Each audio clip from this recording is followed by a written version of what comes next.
Che, Mariano, ¿para qué sirve un prócer? Depende de quién seas vos. Uno podría pensar para hacer estatuas. Viste, las estatuas no están muy de moda ahora, los monumentos. ¿Te gustaban las estatuas? Me encanta. ¿Siempre? Sí. ¿No sos revisionista? ¿No fuiste nunca un revisionista de las estatuas? Sí, pero no importa, las estatuas están ahí. Digamos, los monumentos... Es interesante, ¿no? Me acuerdo cuando hicieron todo el lío de mover a Colón, después poner a Juan Azurduy, después sacar de nuevo a Juan Azurduy. Claro, yo que tengo una tradición muy de otro tipo, digamos, más bien del surrealismo, es decir, donde lo que importa es más la materia que el sentido. Siempre me fascinaron los monumentos, ¿entendés? Es como que hay algo en el monumento que escapa al sentido, hay algo en el monumento que escapa a aquello para lo cual supuestamente el monumento sirve, aquello que el monumento conmemora. ¿Y para qué sirven los monumentos? A alguna gente servirán para honrar, para dignificar, para conmemorar.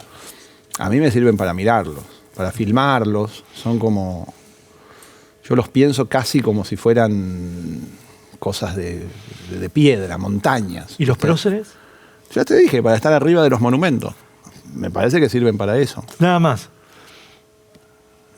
Y no sé, habría que pensar. En todo caso, ¿quién es un prócer para vos? ¿Puedo hacer preguntas yo? Sí, San Martín. San Martín es un prócer, eso no tenemos, nadie duda. Bueno, pues San Martín es básicamente, ahí hay uno, mirá. Para San Martín, mirá, hay una cosa interesante que decía John Ford sobre el cine. Decía, el cine es un caballo cruzando el horizonte. ¿No es cierto? Como decía, lo importante es el caballo, no el tipo que está arriba. Lo importante es que el caballo se mueva, es poder filmar que el caballo se mueva. Y San Martín, bueno, una cosa es San Martín como personaje histórico y otra como prócer. Yo no puedo evitar pensar en los monumentos, es decir, en la estatua ecuestre, en la idea del hombre subido al caballo. Para mí, si uno hace cine, tiene que pensar en eso, no en cuestiones de... Para mí eso es la manera que el cine interroga la historia, mediante forma. Entonces, ¿viste? lo que importa más que nada, por haber caballos, es el siglo XIX más que el XX, porque el siglo XIX es Bueno, caballos. el siglo XIX, el siglo XX son próceres de a pie, ¿no? Exacto. Bueno, hay algo que cambia, ¿o no? Sí. El prócer de a pie, ¿Y qué historia te interesa a vos? ¿El prócer de a pie o el prócer a caballo? como historia... Como historia me interesan las dos. Para filmar, siempre mejor. Si tuviera que filmar historia de próceres, tendría que aprender a filmar caballo, que no es fácil. El otro día pensé, a mí me gusta mucho andar a caballo, y el otro día pensé una cosa interesante. Fui a lo de un amigo y estábamos andando a caballo y yo le saqué una foto con el celular, ¿viste? Él estaba andando a caballo, yo también, mi hijo también, el hijo de él también, y no era buena la foto. ¿Por qué? Porque el horizonte... Nunca lograba que estuviera lo suficientemente cerca para que el horizonte lo recortara. Okay. Y entonces ahí me di cuenta, claro, la imagen ecuestre está hecha por personas de a pie. La imagen no por ecuestre, gente que va a caballo. Claro, la gente que dibuja la persona a caballo está abajo. No se puede dibujar a uno a caballo desde el caballo. Es verdad. Entonces es interesante eso. Digamos, como idea histórica. O sea, los que cuentan no son los que están arriba del caballo, son los que están de a pie. No sé qué quiere decir, pero algo me parece que puede querer decir. ¿Y cuál es tu prócer favorito? No lo pienso así. No tengo esa manera de acercarme. Sobre todo porque estoy trabajando sobre ese tema, entonces un poco me atrae cada uno de alguna forma. Es decir, lo veo más como una especie de cosmovisión en la cual cada uno tiene su lugar. Y entonces los veo casi, te diría, como personajes, ¿entendés? Y en ese lugar como personajes, cada uno tiene su encanto. Hay algunos por los que tengo más simpatía que por otros. Por ejemplo, por el General Paz tengo simpatía. Hay algo del General Paz que me cae tremendamente bien. De él. Sí, qué sé yo. Bueno, Más que la época de él. Bueno, la época, desde luego, pero digo, el General Paz en principio es alguien que escribió 5 libros de memorias, muy bien escritos. Entonces, cuando alguien escribe 5 libros de memorias muy bien escritos, si a uno le gusta leer, es muy difícil no simpatizar con él, ¿entendés? No sé, Rosas no escribió sobre su vida, a diferencia del resto de... Se dedicó al Poder Ejecutivo. Exactamente, sí, no al cuarto poder. San Martín no escribió, ¿entendés? Pintó. Bueno, no sé si con gran éxito. El General Paz me cae muy simpático. Diría que es uno de mis próceres, si podemos llamarlo prócer, pero de las figuras históricas que más me simpatizan. Después hay otro que naturalmente me hace vibrar, que me hace vibrar, digamos, como si fuera, qué sé yo, Luca Prodan, que es Sarmiento. Es decir, un personaje que tiene una fuerza, una potencia, un nivel de capacidad de conmoción que me resulta encantador. Conmoción. Pero sí, claro. Uno lo lee y está todo el tiempo arrinconando contra la pared. Eso me parece fascinante de Sarmiento. ¿El arte te llevó a la historia o la historia te llevó al arte a vos? Es una buena pregunta. Creo que son 2 caminos diferentes. O sea, mi viejo era poeta y mi abuelo tenía libros de historia y era un obsesivo con la historia. Mi abuelo era serio y solemne, mi viejo era prácticamente un humorista. Mi viejo sistemáticamente se cagaba de risa de mi abuelo. Y supongo que hay una mezcla ahí de esas 2 cosas. Al mismo tiempo, no tengo una mirada necesariamente jocosa, ¿viste? O burlona de la historia. No irónica. No, pero sí la veo con cierta distancia narrativa. Es decir, hay algo muy raro en los tiempos que corren, supongo que vos coincidirás conmigo, que es que un montón de gente a la cual la historia nunca le interesó demasiado, de pronto se acerca a la historia desde un lugar, casi podríamos decir, moral. Casi podríamos decir como para justificar cierta moral, cierta actitud moral, cierta manera, casi como para justificar sus opiniones en Twitter.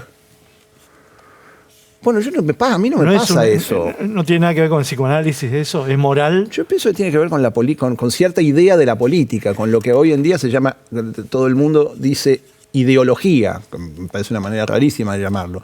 Pero eso básicamente para tratar de entender qué es lo que tiene que opinar uno sobre esto y sobre lo otro. Está bien, siempre se dijo eso. Entonces hay algunos próceres buenos, algunos próceres malos, como vos decís, hay una especie de club de buenos, de malos. Yo nunca lo vi así. Yo dije eso. No, vos dijiste los próceres, mencionaste los próceres. ¿Entendés? Hay próceres buenos, próceres malos, próceres no sé qué. Pero no, si son próceres, no pueden ser malos. Sí. Bueno, Sarmiento es un prócer malo, supuestamente. Para la lectura contemporánea, Sarmiento es un prócer malo. Es por lo menos contradictorio. Porque escribió en una carta, no ahorre usted sangre de gaucho porque son el cebo. Dijo eso, lo volvió malo. ¿Entendés? ¿El campo es un escenario de la historia argentina? ¿Qué tiene que ver esa geografía con nuestra historia? Bueno, hay que ver lo que dice Sarmiento. Sarmiento dice que básicamente la historia argentina tiene que ver, o la historia, supongo, del sur al menos, es la extensión, es el horizonte. Eso se ha pensado mucho sobre eso.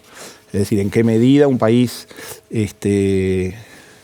abierto, un país de grandes planicies, influye en la historia. Parecería ser así, digamos. ¿No te parece que sí? Y es difícil pensar que no. Vos pensás, por ejemplo, en la relación con los pueblos originarios, con las guerras entre indios y cristianos y todo eso. Bueno, se dan de una manera muy diferente que en otros países. En principio, una característica de los pueblos originarios del sur, o sea, los que en general se habla, cuando se habla, por ejemplo, de la conquista del sur y todo eso, esos que están ahí, por ejemplo, andan acá. Mirá cómo están hechos, mirá cómo los dibujaste. Los dibujaste a caballo y con lanzas. Y con una especie de extraña herencia fordiana, con una especie en un plano inclinado, como si hubiera una loma, como si estuvieran en Tandil o en La Ventana o algo así. porque entiendo, queda bien. Bueno, esos son nómades, ¿entendés? No había ciudades, iban de un lado al otro. Eso era porque eso tiene que ver con el campo abierto, con que no fundaban ciudades, iban de un lado, era, bueno, como los indios del western, que iban siguiendo el bisonte. Por supuesto que tiene que ver. ¿Entendés? Ahí hay una idea de pobladores contra nómades que van buscándose la vida como pueden. ¿Y ¿Cómo no va a tener que ver eso? ¿Cuál es tu época argentina, de la historia argentina predilecta? Y supongo que unitarios y federales. Si tengo que elegir, unitarios y federales. Sí. Y unitarios y federales. Porque todavía no me ocupé de la... Pero sí, supongo que unitarios y federales. O sea, entre el gobierno de Rivadavia y Caseros, digamos. O sea, entre el 24, más o el 20, después de la anarquía del año 20 y la batalla de Caseros.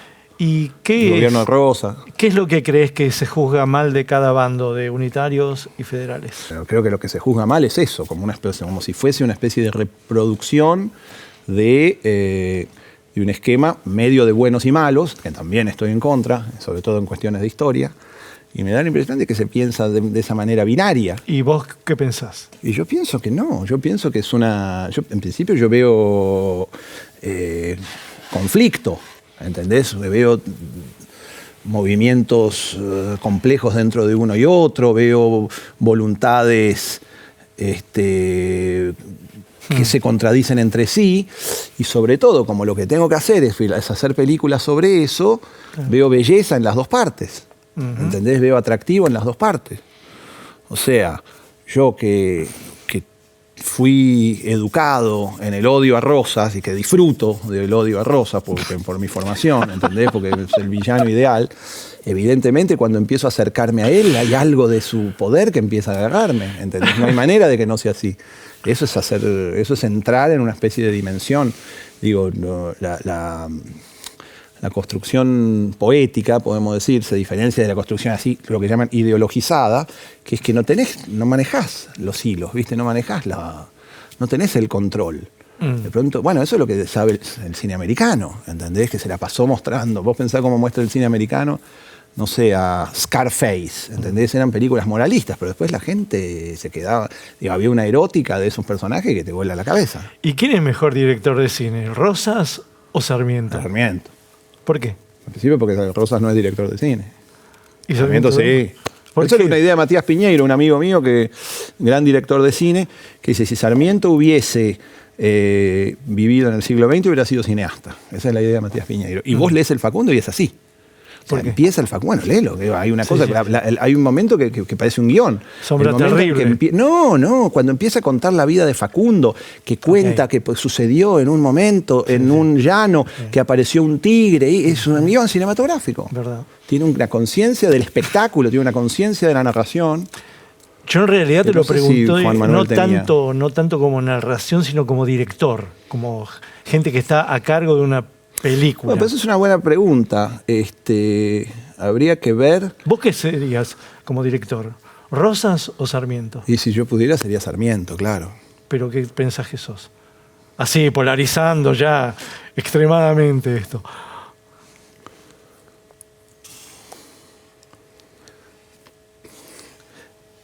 Pienso que soy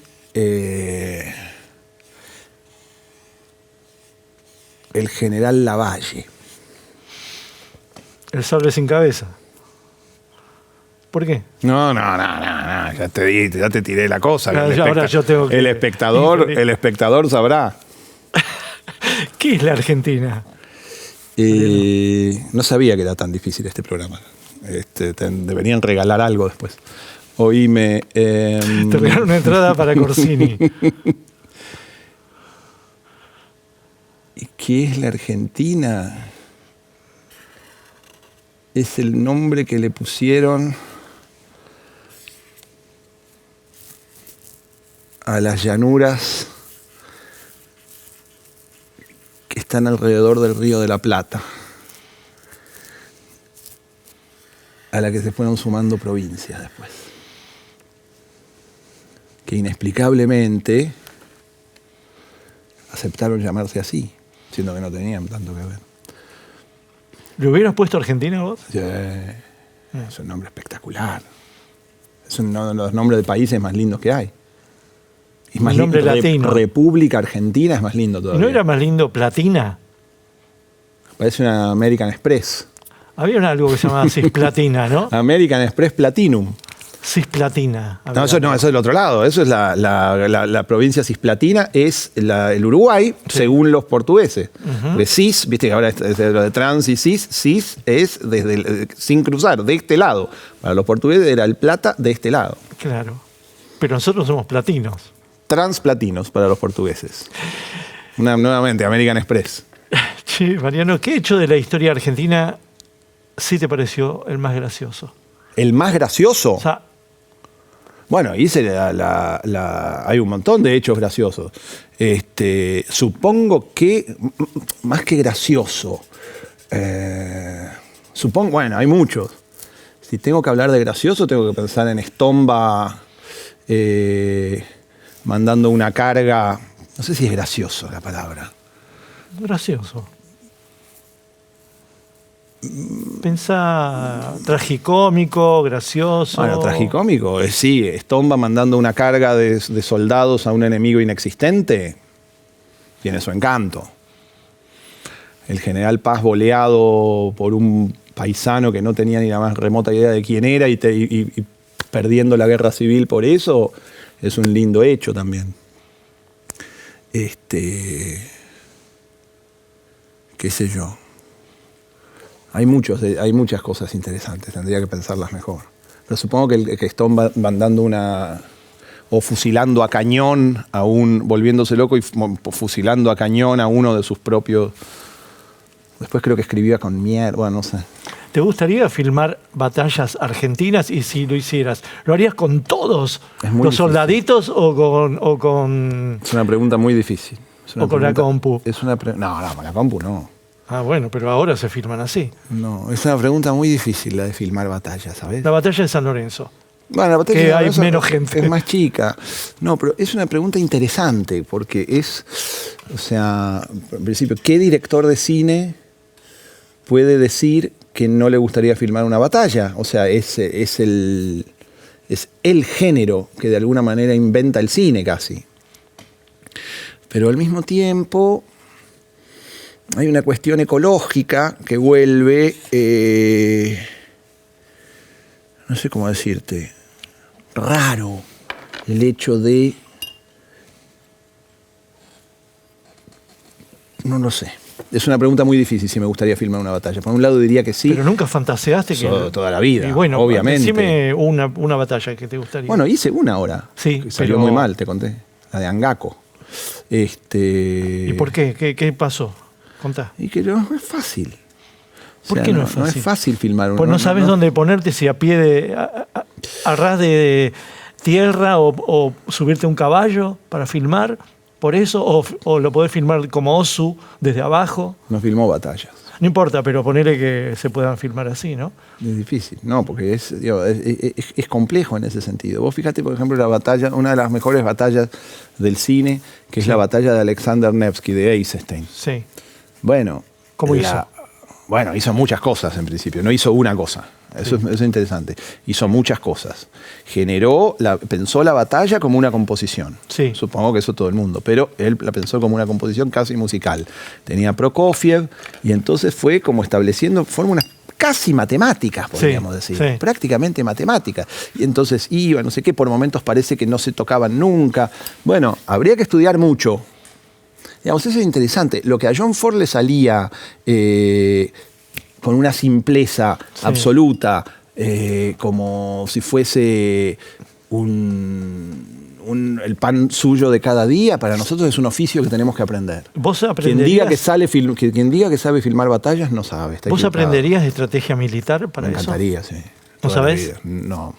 ¿Nada? ¿No te interesa? Mínimamente lo que sabe todo el mundo. Yo no sé un pomo. No sabés lo que es una línea. Sí, bueno. No sabés lo que es una... Pero no sé las pinzas, cómo hacer. Digamos, si yo tuviera que dirigir una batalla con un catalejo. Afortunadamente para nuestra patria no es así. ¿no es cierto? Exacto. Nadie te ha conferido eso, o sí, tal vez no lo sé. Pero tal vez. en la escuela no te enseñan estrategia de, Bueno, la- no, pero ¿cómo de te las van a enseñar batallas. estrategia de las batallas? Eso es lo único que falta, Y sería después te tremendo. sirve. A mí me sirvió mucho saber ajedrez para mi vida. Ah, ¿en serio? ¿A vos no? No sé jugar. Ah, traigan un tablero. No sé, me vas a Es ganar. maravilloso. Me vas a ganar. No. Bueno, me parece que Sería es pensar fantástico, las bueno. cosas antes y después ver si salen también, ¿no? Me parece que este pibe tenía un par de San Martín, bueno, pero conocimientos napoleónicos acerca del tema, ¿no? él estudió un poco, parece que tenía talento, era bueno con la gente, eso dice. Sí. No, me encantaría saber estrategia militar, pero es muy complejo. Es complejísimo. Yo, por ejemplo, hay una cosa que me fascina con la Sí. que estoy ahora. Mira, ahí hay otro militar. Ese habría que ver si era cómo le iba en la escuela de guerra. ¿Es un prócer ese para vos? No cabe la menor duda. Ah, bueno. ¿Cambió la historia militar? Militar, no sé. Militar posiblemente, sí. Porque eso lo tendrían que decir los militares. En la Argentina, que cambió la historia. Supongo que No como militar. Él no combatió nunca, pero precisamente por eso supongo que para los militares debe ser importante. O sea, para él también era importante su vida militar, ¿no es cierto? Lo primero que hizo cuando volvió fue recuperar el grado y hacerse teniente general. Le importaba mucho. ¿Y cuál Por es el más que hecho? porque vos lo pusiste con la remerita ahí, con el pocho gorro. Pero sí, es que es uno de los militares más importantes de la Argentina, no cabe duda. Hay que ver si los militares lo piensan. El abuelo de mi hermana era su compañero de armas, ¿vos sabés? El general Pelufo. Y se pelearon. Y después el general Pelufo no trascendió. Y el Pochito sí. Es interesante pensarlo como militar a Perón. No sé si sucede mucho si se lo piensa así. Él se pensaba así. ¿Qué hecho de la historia argentina te parece el más trágico? Bueno, no. Bueno, claro, uno podría pensar, no es muy difícil decidirse por la dictadura, digamos, pero hay que ver si es un hecho, ¿no? Es decir, como periodo hay que hacerse mucho el vivo para no decir que es la dictadura. Un digamos. hecho, vos dijiste Stomba cuando yo te pregunté por Gracioso. Perdón este escrutinio. No, lo entiendo, está bien. Mirá, Un ahí obligador. tenés, un hecho trágico, el más trágico. Y es difícil no caer en lo que pasa es que uno podría pensar, digamos, lo voy a poner en duda. Digamos, si uno piensa en el fusilamiento de Dorrego, por ejemplo, que no hay Sí. duda alguna de que fue un hecho que le hizo, digamos, que le hizo mal a la Argentina, digamos, Sí. no sé. Sí. Bueno, es muy difícil decir qué hubiera pasado si el golpe del 1 de diciembre hubiese fracasado, si Dorrego hubiese seguido, no sé, la historia no, por eso te digo. Pero cuando hablamos de los hechos es porque pasó algo ahí, no importa lo que... Bueno, es muy pueda difícil, suceder, o sea, ¿no? No la ficción, sino lo que ocurrió. Sí, hay muchos para elegir, el más trágico. Hay muchos que tienen el nombre, digamos, está la Semana Trágica. ¿Por qué no mencionar la Semana Trágica? ¿Por qué no es los fusilamientos? Por ejemplo, yo, Sí. siendo no peronista o incluso antiperonista, naturalmente estoy obligado a decir que los hechos más trágicos fueron los hechos cometidos por los antiperonistas, sin duda. O sea, el bombardeo a la Plaza de Mayo, las formas de represión. Digo, en ese sentido creo que los no peronistas nos tenemos que hacer cargo de que, aunque vengamos del otro lado del espectro político, eso es algo, una vergüenza que nos cabe, ¿eh?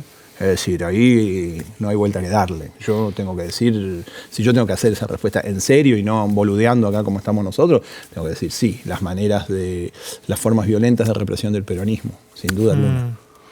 Eso lo tengo que decir y lo pienso como no peronista, precisamente por eso. ¿Con el tiempo cambió tu manera de ver, interpretar nuestra historia? Sí, claro. ¿Y cómo fue? Y bueno, básicamente cuando era pendejo yo estaba más ideologizado. Yo usaba la historia para pensarme a mí mismo, para... Está bueno eso. Claro, pero para la mayoría pensamos para en definirme, ¿entendés? Sí. Para pensar con quién soy, sí. ¿entendés? Qué era bueno ser, desde qué lado, no sé, sí, como una especie de prolongación mía. Claro. Y ahora no. Ahora pienso la historia como al revés, como ahora que hago películas cada vez más que involucran la historia, pienso en cómo yo puedo participar de eso, puedo entender y ayudar a entender alguna que otra cosa. No sé, lo pienso menos desde la historia hacia mí que desde mí hacia la historia. Eso es. Tomando como materia la historia, te pregunto por dos directores. Sí. A ver qué opinión. Fabio y Torres Nilsson. Bueno, lo que pasa es que ahí hay una diferencia. Torres Nilsson fue un director absolutamente central para la historia argentina. Es la persona que divide el cine argentino en dos, sin duda alguna. Pero cuando hizo las películas históricas es cuando empezó a hacer malas películas. O sea, vos ves la película histórica de Nilsson y son malas, son un desastre. Son las películas que pensamos cuando pensamos en el mal cine argentino. Bueno, Fabio no. Fabio triunfó ahí. Fabio, para mí las películas de Fabio sobre la historia o que suceden en el pasado son las mejores. O sea, para mí, Nilsson fue bueno cuando hizo películas pequeñas de la burguesía y fue malo cuando quiso ampliar el espectro. Fabio al revés. Para mí Fabio es bueno en sus 3 películas iniciales, pero se vuelve grande en Juan Moreira y casi podríamos decir en Gatica, que para mí está menos lograda. Pero ahí vos te das cuenta de que él tiene una especie de vocación... gigantesca, una especie de vocación casi de lo que medio fordiana, digamos, ¿no? El poeta laureado, él se imagina como el poeta laureado y le sale muy bien ese aliento. Es como que ahí se encuentra consigo mismo, me parece. O sea, yo tengo una admiración infinita por Juan Moreira. O sea, me parece una película en la que una persona de un talento enorme se encuentra con el objeto del que estuvo destinada su vida, digamos. Con Nilsson eso no pasa. Vos fijate que cuando hace, por ejemplo, Martín Fierro se lo morfa. O sea, se achica, se achicopala, no sabe cómo manejarse con los caballos, con la hacienda, o el santo de la espada, ¿entendés? Las decisiones las toma el ejército argentino, con la formación, el film, se achica, no se adueña del material. Fabio sí. Fabio hace lo que quiere, cuando tiene muchas cosas, hace lo que quiere. ¿Ese soy yo? Parece mi viejo, boludo. Y bueno, será tu viejo. Tu viejo se llamaba Ginás también, ¿no? Sí, igual a mi viejo. Y encima no tiene un brazo como mi viejo. Gracias, Mariano.